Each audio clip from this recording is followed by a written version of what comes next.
കുറച്ചു മുമ്പ് അച്ഛനിട്ടൊരു പോസ്റ്റ് ഞാൻ കണ്ടിരുന്നു. നമുക്കൊരു വിശുദ്ധനെ കിട്ടിയ എല്ലാവരും വെറുതെ ഇരിക്കുവാണോ?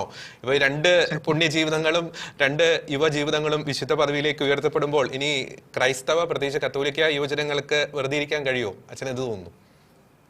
കാരണം ഇതൊരു വലിയൊരു മാറ്റമായിരിക്കും നമ്മുടെ യുവജനങ്ങളുടെ കുഞ്ഞുങ്ങളുടെ ഇടയിൽ വരുന്നത്. കാരണം ആക്ച്വലി നമ്മളിപ്പോ വിശുദ്ധരെന്ന് കേൾക്കുമ്പോൾ തന്നെ കുഞ്ഞുങ്ങളുടെ മുമ്പിൽ അവരുടെ ഇടയിൽപ്പെട്ട ഒരു വിശുദ്ധൻ വരുമ്പോൾ അവർക്ക് എപ്പോഴും അട്രാക്റ്റീവ്. കാരണം ഇന്ന് ഞാൻ കുർബാന കഴിഞ്ഞിട്ട് വന്നേ ഉള്ളൂ.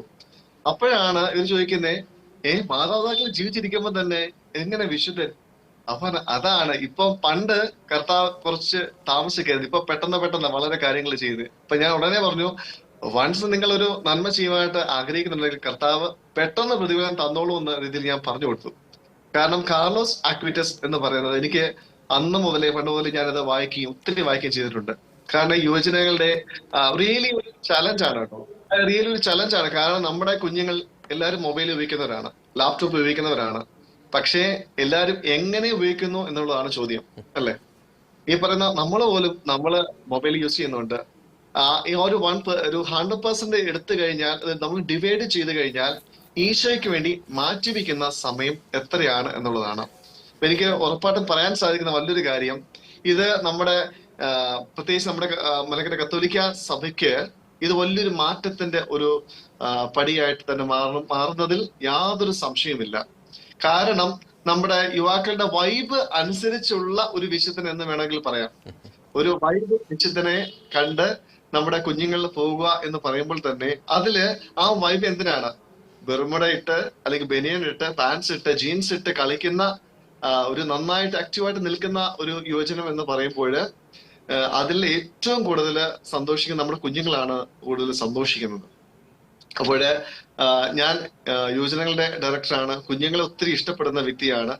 അതിനോടൊപ്പം തന്നെ ഈ കാർലോസ് അക്വിറ്റസ് വിശുദ്ധനാകുമ്പോൾ ഒത്തിരി ഐ എം സോ ഹാപ്പി. കാരണം അതിലൂടെ ബാക്കിയുള്ള കുഞ്ഞുങ്ങൾ, നമുക്കിനി നമ്മുടെ ഈ ഒരു കാലഘട്ടത്തിൽ കുഞ്ഞുങ്ങൾക്ക് വേണ്ടി നമ്മൾ പ്രാർത്ഥിക്കേണ്ടത്. എന്ത് കണ്ടാലും ആത്മഹത്യയും കൊലപാതകങ്ങളും അല്ലെങ്കിൽ മനസ്സ് തളർന്ന് നിൽക്കുന്ന സമയത്ത് ഈശോ കൂടെ ഉണ്ട് എന്ന് പഠിപ്പിക്കുന്ന ഒരു വലിയ ഒരു വിശുദ്ധൻ. ഇനി കാർലോസ് അക്വിറ്റസിനെ പറ്റി ഇന്ന് വിശുദ്ധനാകുമ്പോൾ ലോകം മുഴുവനും ചർച്ചയിലാണ്.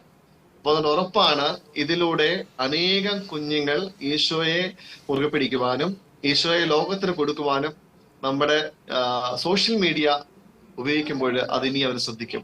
ഒരു 100 പേര് കേൾക്കുമ്പോൾ ഒരാൾക്ക് മാറ്റം വന്നാൽ അതിലാണ് ഏറ്റവും വലിയൊരു സന്തോഷം. അപ്പോൾ ഈ കാർലോസ് അക്വിറ്റസിന് ഇനി നമ്മൾ ഈ ലോകം മുഴുവനും കാർലോസ് അക്വിറ്റസ് ആരാണെന്ന് ഇനിയാണ് ലോകം മുഴുവനും കൂടുതൽ അറിയാനായിട്ട് പോകുന്നത്. ഒരു പ്രത്യേക വിശുദ്ധ പദവിയിലേക്ക് നിൽക്കുമ്പോഴാണല്ലോ പ്രത്യേകിച്ച് ഈ വ്യക്തി എന്താണ് ചെയ്തത്, എന്തുകൊണ്ടാണ് വിശുദ്ധനായത്. നമ്മുടെ കാലഘട്ടത്തിൽ ഈ വിശുദ്ധരെ കാണും. പ്രത്യേകിച്ച് കാർലോസിന്റെ മുഖത്തൊക്കെ നോക്കുമ്പോൾ തന്നെ അനുപേക്ഷ ദിവികാരുണ്യം ലോകം മുഴുവനും നൽകുവാനായിട്ട് കാർലോസ് പ്രയത്നിച്ചു. അതോടൊപ്പം തന്നെ അവന്റെ ജീവിതത്തിന്റെ ചരിത്രം എല്ലാം ഒന്ന് എടുത്തു നോക്കിക്കഴിഞ്ഞാലും അവന് എന്ന് വിളിക്കുമ്പോഴും കൂടുതൽ നമ്മുടെ സ്വന്തം ഒരു വ്യക്തി, ഒരു കൂട്ടുകാരൻ, അല്ലെങ്കിൽ എന്റെ കുഞ്ഞ് അനിയൻ കൂടെ നിൽക്കുന്ന ഒരു ഫീലിലാണ് നമുക്കത് ചെയ്യുന്നത്. ആ മാതാപിതാക്കൾ എന്തുമാത്രം അനുഗ്രഹീതരാണ്. അതുപോലെ നമ്മുടെ കാലഘട്ടത്തിലും നമ്മൾ തിരിച്ചറിയേണ്ട വലിയൊരു സത്യം, നമ്മുടെ മാതാപിതാക്കളുടെ കുഞ്ഞുങ്ങൾ എത്ര പേര് വിശുദ്ധിയോടെ ജീവിക്കുന്നു എന്നുള്ളതാണ്. എത്ര യുവജനങ്ങൾ വിശുദ്ധിയോടെ നമ്മുടെ കാര്യങ്ങൾ കൈകാര്യം ചെയ്യുന്നു, സഭയെ സ്നേഹിക്കുന്നു, ഈശോയെ സ്നേഹിക്കുന്നു. ഇതാണ് നമ്മൾ തിരിച്ചറിയേണ്ടത്. ഈ കാർലോസിന്റെ ജീവിതം ഐ ആം ഷുവർ ഇതുകൊണ്ട് വലിയൊരു മാറ്റം നമ്മുടെ കുഞ്ഞുങ്ങളിലും നമ്മുടെ യുവജനങ്ങളിലും ഉണ്ടാവും എന്നുള്ളത് ഷുവറാണ്.